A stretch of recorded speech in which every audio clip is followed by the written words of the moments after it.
Story of shame, wrong turns written on every page. So many parts that were so messed up, but I love the part where you showed up. Rewriting my past, rewriting my hurt, line by line, word by word.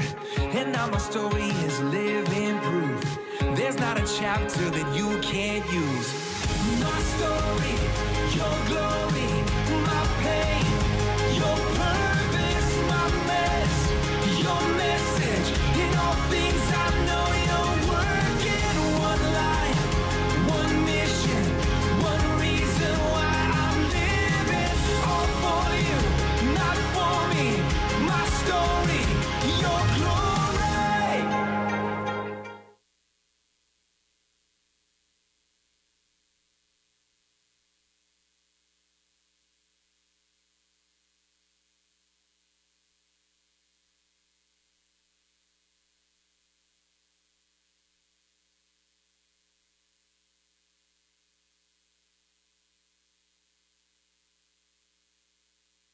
I came up here, so I got to address why I'm walking back here. I forgot my questions. Good morning, everybody. Thank you. Whew, you guys enjoying the summer so far? Yeah, it feels over already somehow. I know. Today, I have the pleasure of interviewing the Bageses. Did you hyphen this one, or are you? Nope. Okay.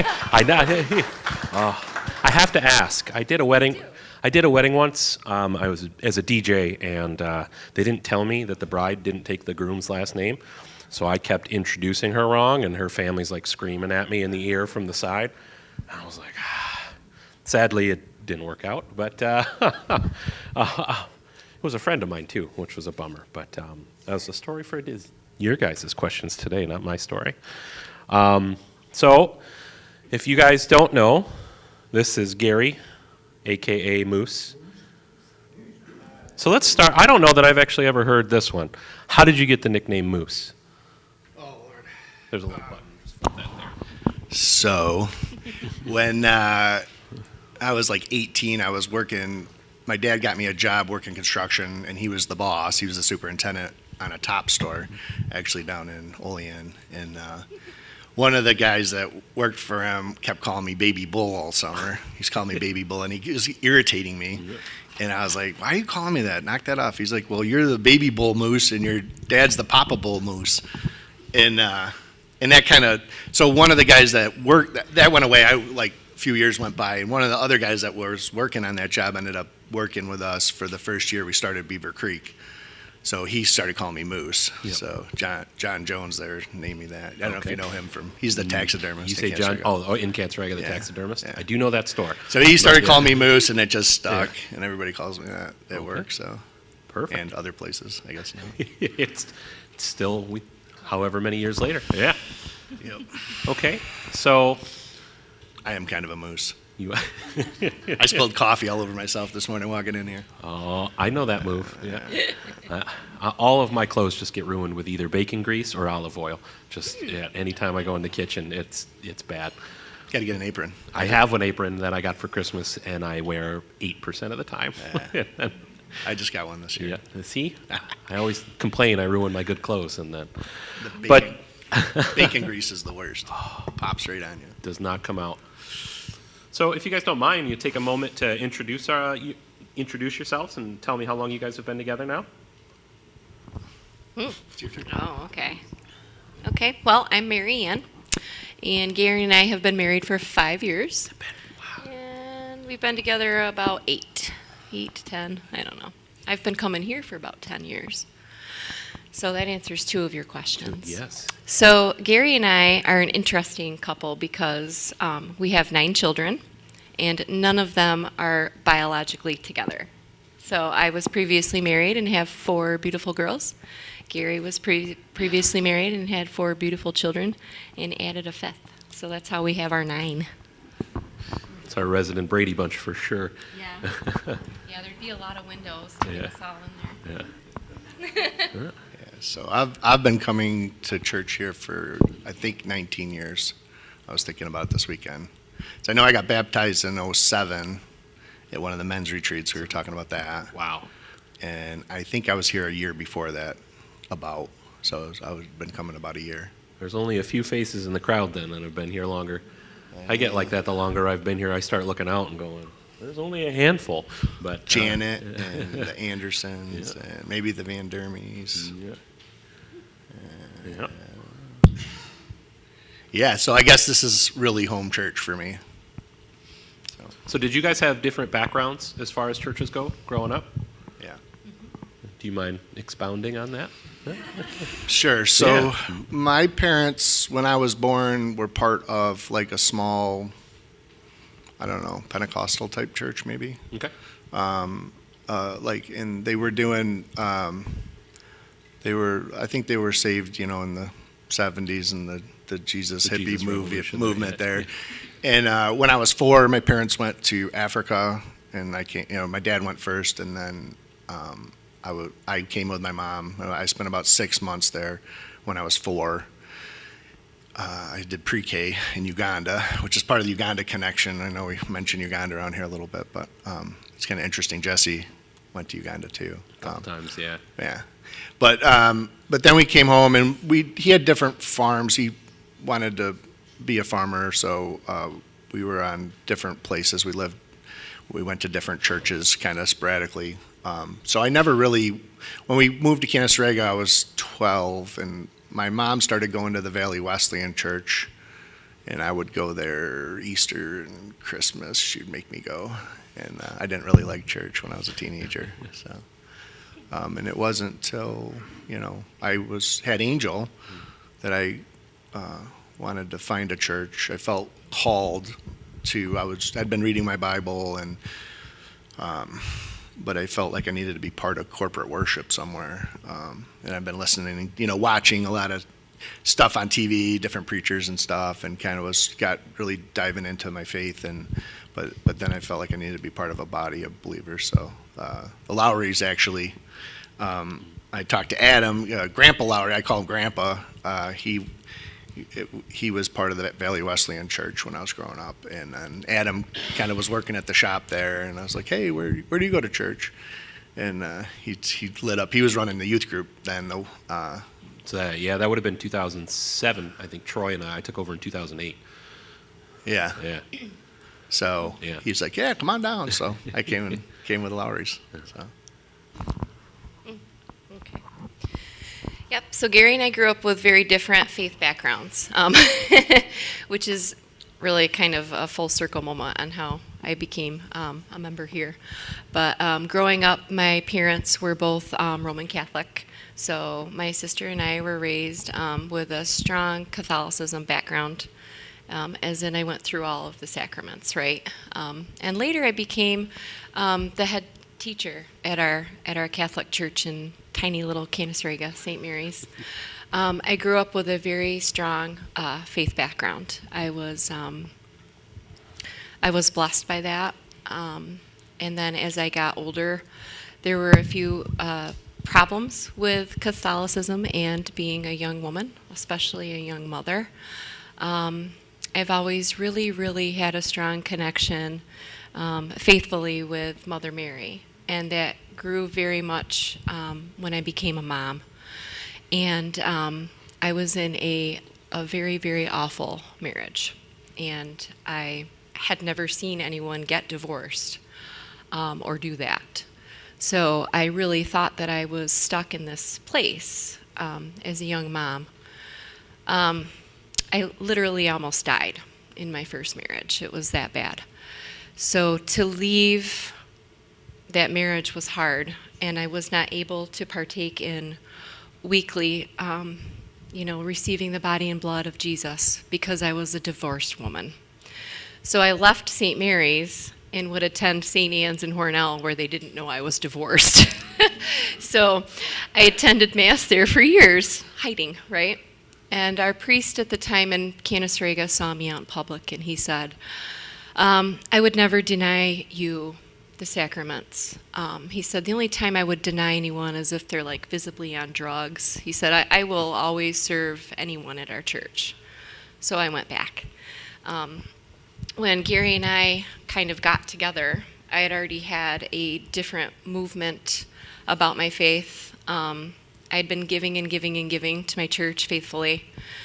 And those proceeds were given to fund the payoff of families that were hurt by priests, under the guise that I was actually giving to a retirement fund for priests. But really I was helping to pay off families that had suffered traumatic injury within the Catholic Church. So I left the Catholic faith for obviously multiple reasons. And I was looking for a home, and Gary and I started dating, and this became my home really quickly. I have lots of women that I can see out there that I'm friends with, and I can share a very strong faith background with. But this church never judged me as a woman that was married more than once, or as a mom that was raising babies on her own, or had to work multiple jobs as a bartender. This is a judgment-free place, and I'm not a perfect person, and I will continue to make multiple mistakes in my life. And Gary and I talked about that. We hold each other accountable, right? And that can be really tough as a human being. We're messy. But when I come here and I worship and I feel as one with all of you, and I can feel Jesus here, this is the place I'm meant to be. No, that's okay. You guys got me thinking, and there's a common theme kind of in both of your answers that is actually a big reason on why I'm still here almost 26 years later. And you both said this word home. This place feels like home, this community. And Gary mentioned this idea that he, even though he was watching videos like, I love Sean, but you can watch the best preachers ever online or read their sermons, right? And I think me and my wife and the worship teams here do a beautiful job, but you can watch the best musicians in the world anytime if you get on YouTube, right? But there's this idea of needing to be connected to a local body of believers that, offer you grace and then keep you accountable and help build you up. And, even when I lived in Rochester, I was still driving down here 2 times a week to do youth group and come to church because this place has been my home since I've been 12 years old. And so as somebody who serves here in leadership, I love that that's been part of your story too, this idea of church family and church home. And I know Pastor Sean and Derek, and it's something we've tried to cultivate a lot here, everybody that's involved behind the scenes. So I love hearing that. And thank you for sharing. Hitting on that you guys had different backgrounds, was there any tension in the different, like as you guys started to explore your faith together and not just separately, being that you come from different church backgrounds and like one being Pentecostal and one being way more traditional and Catholic? No? Just never any tension ever? No. Well, so I'm kind of like unchurched. Like, as I said, my parents floated around, and, my earliest memories are of my dad leading worship in our home, like playing guitar and singing and stuff. And so, but we never were part of any certain denomination. He never joined any church. I know like I said, they attended the Valley Wesleyan, but, so I don't know. I feel like, I know I've heard, Catholics say Protestants aren't real Christians, and I've heard Protestants say Catholics aren't real Christians, and there's definitely some differences in the theology there, but you can judge a tree by its fruit. And early on, before I was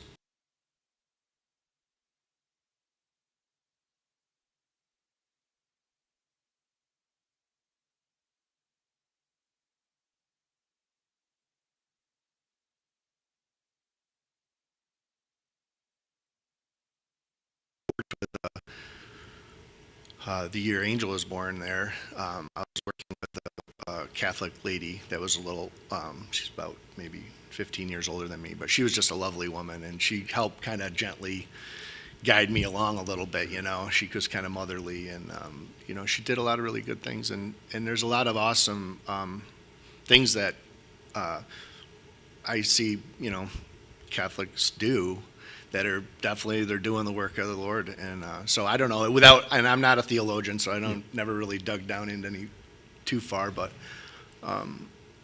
so no, I didn't have any, we haven't dug into it much, I guess, into the differences. I mean, so much. I guess I was speaking not necessarily from a more formal theological, like Catholic versus Protestantism, but as far as like how you integrate it for yourselves. Like if you're a little bit more traditional minded because you came up with a Catholic, or you're a little heavier on the sacraments, or were there any kind of tensions in that? At least I know when Pam and I got together, we had pretty different backgrounds. I kind of grew up in church here, and then she grew up in Bethel in the city, which is similar, but it's enough a difference where we like had to sit down and work through some conversations, some of the stuff that we believed, and not that it was ever a problem, but there was some of that, like just the idea of bringing two different faiths together into becoming one, and so I didn't know if there was any.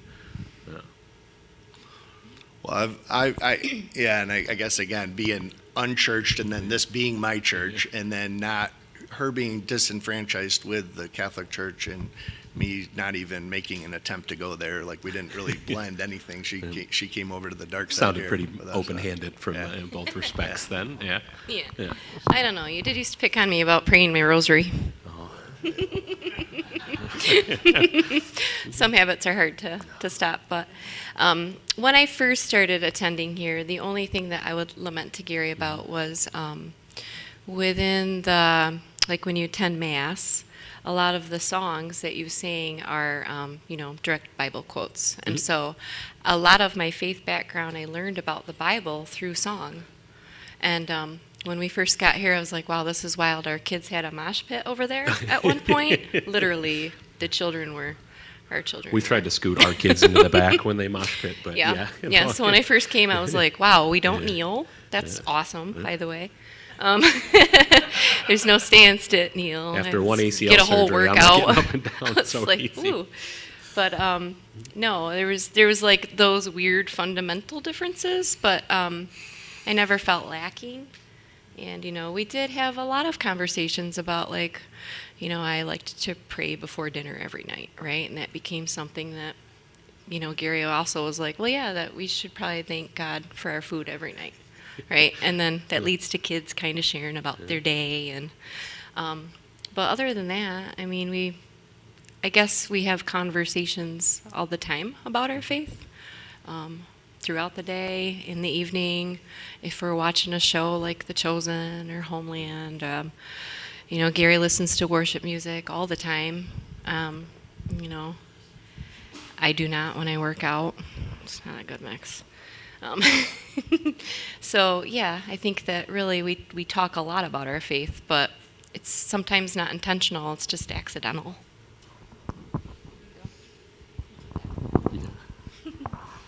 Speaking of children, moshing, and the 9 kids between you, which, yeah, that's how I met you, was through high school. If you sharing a little bit of backstory here. I've known Mary Ann since she was my high school. Well, I had like 5 classes with you, I think, my first year. You started off with one, and then you were like, sign me up. No, well, Cancerega didn't have a Spanish 2, apparently, when I got there. So to keep my advanced regents, I had to have 8 business courses over 2 years, and those were all your computer lab.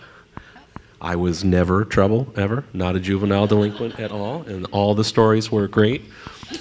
So great that she actually hired a teenage boy to babysit her 2 young daughters every day after school.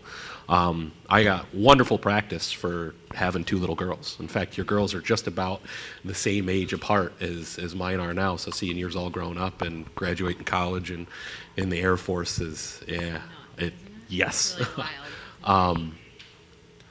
But yeah, so seeing your kids grow up, and it's hard. I see it with my kids too. How do you guys try to model, and not even just try to model, like how do you hope your faith affects your kids? Like if you could impart anything to them as far as faith goes. what would it be? I know that wasn't on the paper. I'm sorry. Yeah. Well, I mean, I guess just to love God, right, and to have faith. I mean, we're in a very faithless society now, and I think it's more.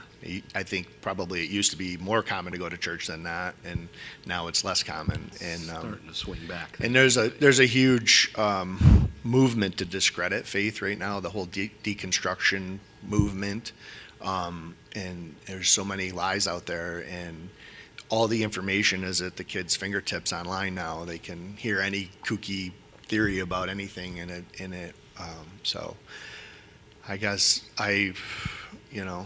just that, really hope that all my kids choose to walk with God.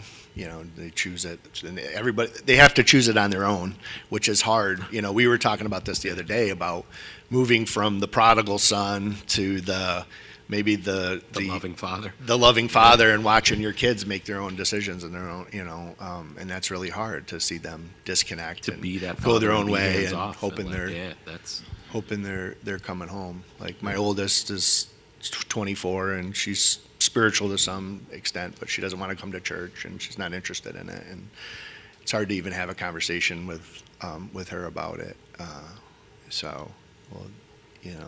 And all of my kids now, nobody wants to come to church really. That's why I left them home today so we could talk about them and not embarrass them. So, but If you guys are watching, I'm taking that very personal that you don't want to come hang out with me in youth group. yeah, they're just like, why do we got to go? It's and I was the same way. I wanted nothing to do with church when I was a kid. So I think that everybody strays. Like I said, we're all messy humans, and none of us are perfect. I'm constantly a work in progress. So I guess for me and all 9 of our kids, because we've been blended together enough now where I don't look at a kid as not mine, if that makes sense. I will fiercely protect all 9 of my babies because they're mine. So I hope that we've raised them up enough with enough knowledge and enough bond so that they know when they do stray, because we all do, that they know that they can find a home at a church somewhere. It doesn't have to be here. It doesn't have to be Catholic. It doesn't have to be anything that I designed. But I hope I have given them enough knowledge and enough basis to at least know that, wow, okay, I'm walking alone right now, but there's really only one set of footprints in the sand because God is carrying me. And I hope that they know that even when they stray, they can find a home somewhere with their faith.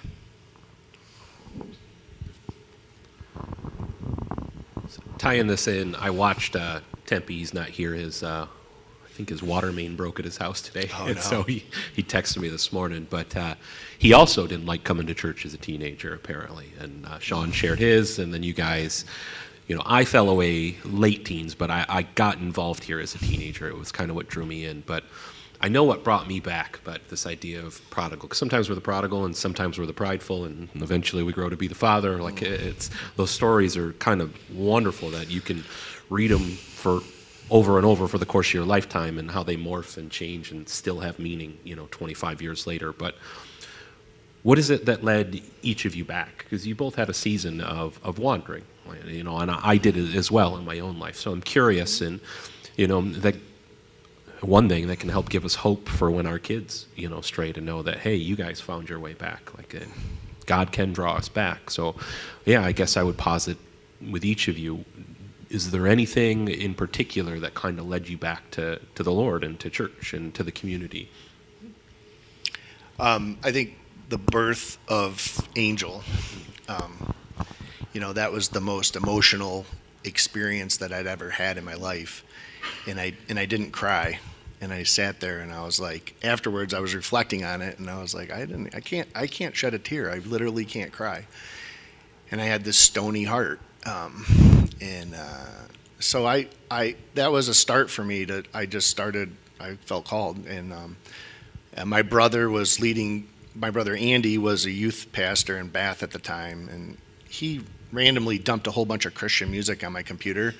So this is crazy, but I would be listening to my music on random, and I'd have all all the worldly music that I'd listen to, and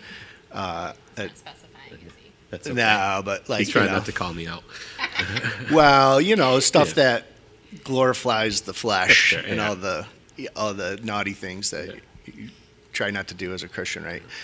And so worship music would come on, and I started just like it was on the background, and I would listen to it and I'm like, why is this on? And then I'd listen to something else. But and then I think old songs that I sang as a child started bubbling up in my head, all the old stuff that you would hear my dad sing, really, and I don't know, I started reading my Bible, and a couple years went by, I guess. She was born in '01, and so yeah, probably 5 years went by of this journey, and then I was like, I gotta be connected to a church, And interestingly enough, when I started coming to church here, I cried for 6 months during worship, and I'd look around and be like, oh my God, I hope nobody sees me, and I didn't know what was going on. I didn't know that was a very humbling experience, I guess, and God was just pulling the scales off my heart and reworking me. What a transformation from Yeah. not being able to. Yeah, because I had a lot of sin in my life, and that's you got to repent, and that happens in stages for the work, the sanctification process. It's still ongoing. Yes. But certainly, if I look back, what's happened in the last 20 years, it's remarkable. It really is. It really is. Like 20 years ago, if I'd been told I was going to be married to Mary Ann with 9 kids, I'd get out of it. You're crazy. No, there's no way. Yes, we did. We grew up together, really, from the time they moved here. His sister was my best friend. So I was on a dairy farm, and he was on a farm the hill over. So not far. Cancerega. That's it. Yep. You can't make it up, small town. At least we're not related, so that's good. I spent my last few years of high school there. I remember. Remember you guys had your fall foliage parade the first day. Like I slept in the night before. It was my first day in town, and I just remember waking up going, "Mom, the Hicks are on parade," and then. The Hairy Woman of Klipnaki yes, contest. You cannot. My grandmother participated, by the way. Amazing. I have so many great memories of that town, though. I can't. We still go back for lunch like twice a week. So. I see you there sometimes. Janet Butler is the person that changed my life, and she had to leave. They had a family reunion. Gosh darn it! But so we had this really, really wild and crazy prayer group. That sounds like Janet. It was Janet, all Janet. So Janet and some of her family and my priest and many of the folks at St. Mary's, we would get together at Janet's house, right? And that was back when worship music was awful. Like, worship music has evolved. Can we all just please acknowledge that? The 80s were a really sticky time. But so we'd listen to old worship music, and Janet had this amazing woman come to our prayer group, and everybody's doing kind of like hugs and handshakes, and I'm a super happy person, and I smile a lot, right? And this woman came over to me and said, Jesus is holding his hands underneath you. He's got you. He's collecting your tears. And I, kind of was taken aback by that because I looked very, very positive and put together. And Janet came over and put her arms on me and prayed over me, and the next thing I know, my priest is praying with me, and the entire group is like, "You've got this." And I've had it ever since. Sometimes I stray. I've been through some really not great stuff, but I do know that no weapon formed against me will prosper, and that's been one that I lean to lately. And like I said, I have a great connection with Mother Mary. And in Luke, Mother Mary sings her praises of God, and I'm drawn to that often. But yeah, if it hadn't been for Janet Butler and this weird, wild group of crazy, wild people, I probably would still be shouting at God, angry at my old house. And then God said, "Stop it. literally. I've heard stop that one it. before. Yeah. Yeah. He tells me to stop it often. I'm like, what the heck? I'm pretty well behaved now. But Janet Butler is my connector. Praise God, you guys both found your way back. Full circle here. It's Yeah. kind of interesting. Yeah. I guess so. We'll get just a few more questions quick. You guys have just kind of scratched the surface, but knowing you both personally, you have both experienced some of the lowest lows possible. You guys have been through some really, really tough things in your life.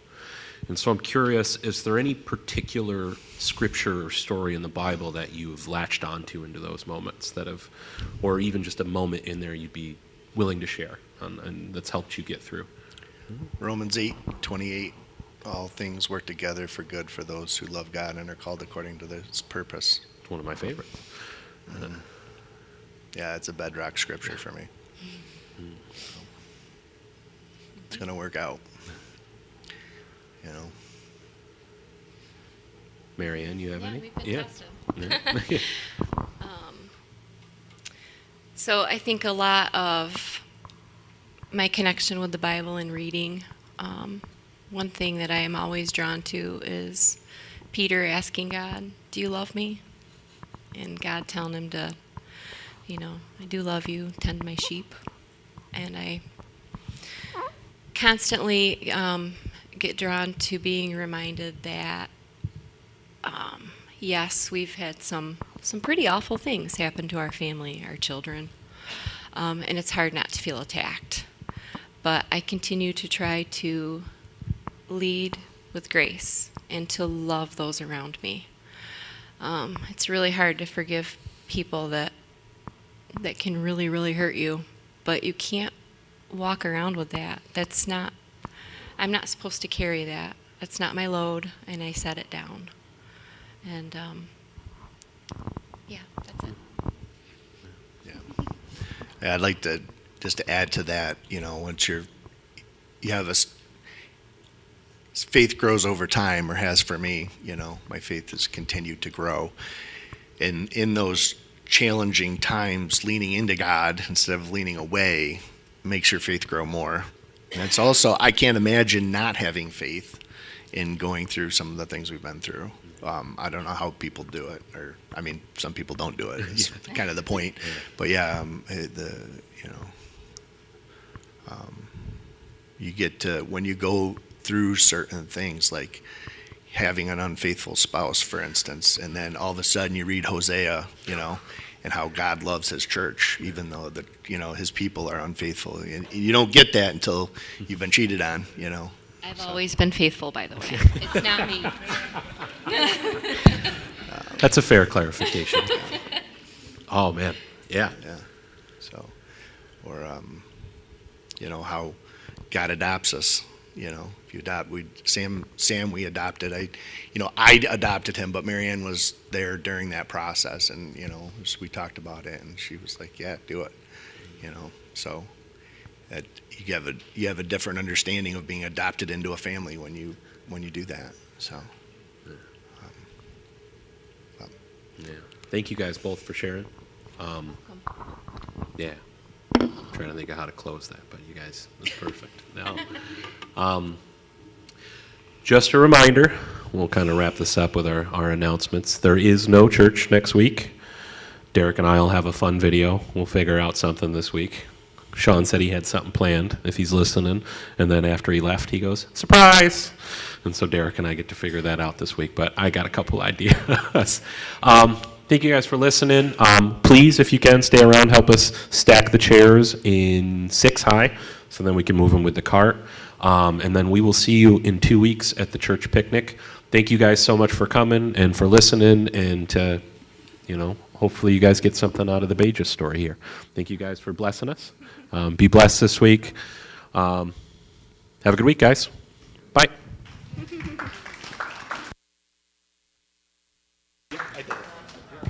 Oh, you did? Like a melody That before. Sorry, I said this. I was showing some full stand.